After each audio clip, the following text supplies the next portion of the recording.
now I need to destroy it too. Thanks, Mr. Fantastic. World's smartest man, ladies and salutations and fist bumps, folks. Today, we're talking about 10 villains that would put Thanos on the run. Now, I know we're in the end of phase 4. However, there are still some villains that we've never even talked about that are in the comics that we just need to actually put on the table. So in this video, we're going to talk about 10 of them specifically, and there's more, but 10 of them that would literally put Thanos in puppy dog land. Let's get into it. First on the list is a Nihilist, the creature also known as anti-death that walks, who literally came from the negative zone from spores from a starship and later used the knowledge transferal helmet to understand and wield the TN tech. Obsessed with survival, the creature, paranoid as it is, sets out to find and destroy anything that is possibly a mild threat to his existence. With his cosmic control rod, he can wield uncalculable power, which means he can also augment his own strength as well. He is first encountered by the Fantastic Four in the comic. When they encounter him, they're going somehow got to the negative zone, and inside that negative zone, they find out, or we find out, that he has a horde of insect-like creatures that can literally be controlled by his control rod. That same control rod allows him to then have immortality, and because of his fear of death, that's what makes him obsessed with it. Now, after meeting the Fantastic Four, he then uncovers or reveals that the reason why he wants to destroy everything is because he wants to keep his prized possession, my precious, his rod. That's the only thing, that's the main driving force for him. Well, the second, I would say, driving force of him trying to destroy the world or the universe or whatever it is that he's trying to destroy, space as we know it. The reason why is because, one, he's afraid of death and he doesn't want to die, and two, he wants to protect his rod, which ultimately leads back into one because he gets immortality from two. You following what I'm saying here? So Mr. Fantastic then gets a hold of it to try and cure Miss Invisible's pregnancy or some ailment with her pregnancy. They then give it back, but now the damage is pretty much done because Nihilist is like, yo, there's other places out here in this world that I've never explored, specifically Earth, and now I need to destroy it too. Thanks, Mr.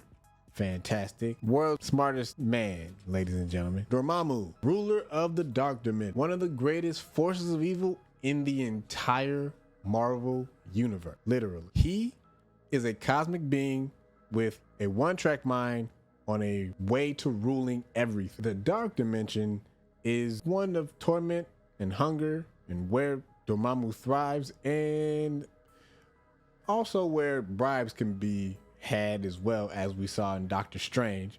But in the comics, it is a place where there is not a whole lot of good things happening. Stepping foot in this arena is not for the faint of heart, and with ties to Doctor Doom, I speculate that we might see him again in the not so distant future. Our next villain, Michael Korvac. Born in the year 2977, Michael Korvac served the Badon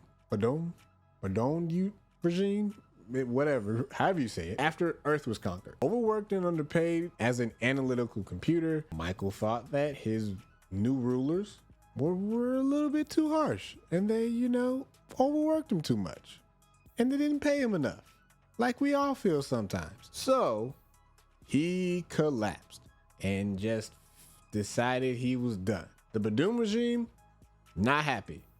They soon captured him and then replaced his bottom half with bionic leg.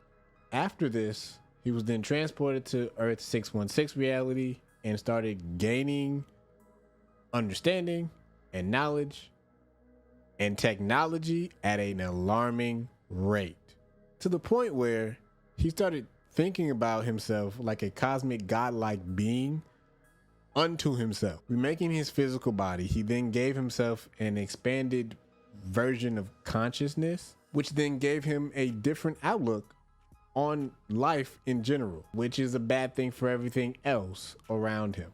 No more interested in revenge just to get revenge. No. Now he wanted to become the benevolent ruler of everything so he could have peace around the world or universe or cosmos or whatever it is. I guess him and Thanos are very similar in that nature. Next up, the consumer of worlds, Galactus.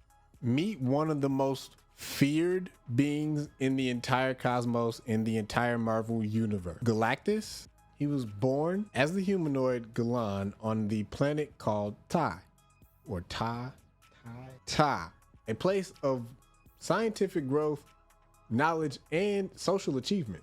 But with his universe in its final stages, Galan saw a plague on the verge, specifically a radiation plague, threatening the entire existence of Ta, the whole universe, world. Fast forward a little bit, after an interstellar war between Ta and the rest of the cosmos, Galactus was born. Yay!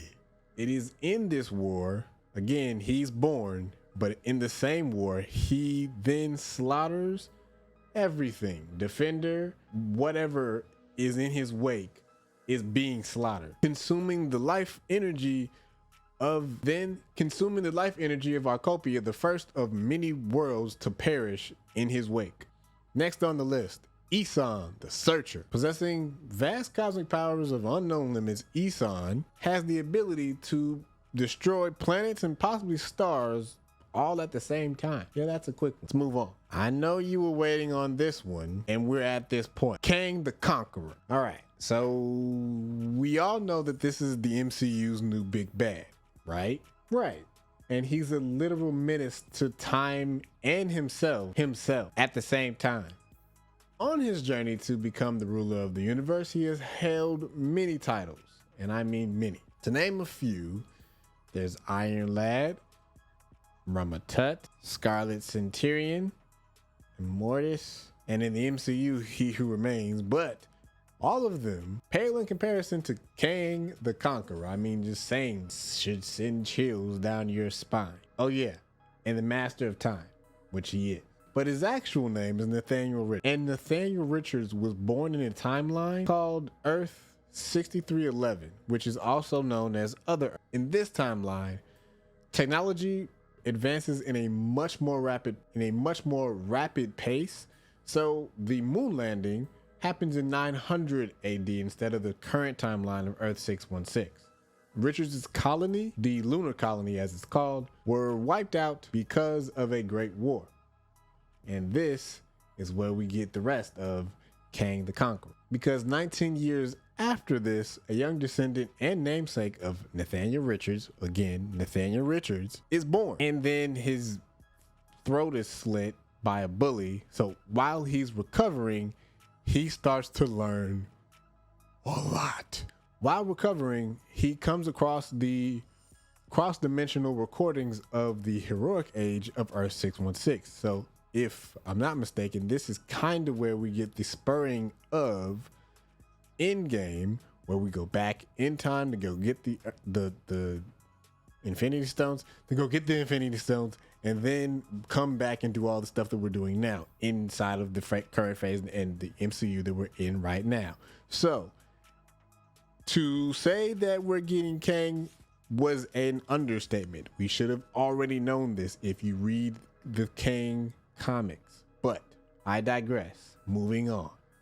So as long as his time travel goes, his arsenal is probably just as extensive or more. Okay, so there's full body armor that allows him to lift 5 tons, antimatter defense screen generator, vibration ray projector, electromagnetic field amplifier, neutrino ray warhead missile launcher, electronic paralysis generator, nerve gas sprayer. Dude is a literal tank. OP. Need I go on? Next on our list, Gore the God Butcher. Now, the Gore that you saw in Thor Love and Thunder pales in comparison to the comic version of Gore. This dude is a literal nightmare. Now, sure, in the movie he does have the Necro Sword, but the way that he gets said Necro Sword is a little bit different than the way that he gets it in the comics. The Necro Sword is a extension of the first symbiote, All Black. And after an altercation, All Black then gives up the Necro Sword and then becomes becomes bound to Gore, and then literally just empowers dude with strength, a shield, or becomes a shield whenever he decides he wants a shield, because Gore's power is given through his thoughts, ladies and gentlemen. And oh yeah, this dude does not play about his family. So what you saw inside of Thor Love and Thunder was also the same thing in the comics. It's a little bit different though. In the comic, he loses everything and everybody. I mean, his wife, his son, his daughters, mom, dad, cow, horse, if he had any, everything. Dude is literally out here by himself at one point. The entire reason he goes after the gods, and in turn Thor, is because he loses his family. Everything that he does is driven by family loss, or loss in general. Next on the list, Dr. Doom. Dr. Victor Von Doom, or Dr. Doom as he likes to be called, a brilliant scientist that has a signature suit made of armor or made of metal that protects him from any attack. But it also grants him the ability to fight heroes in the first place.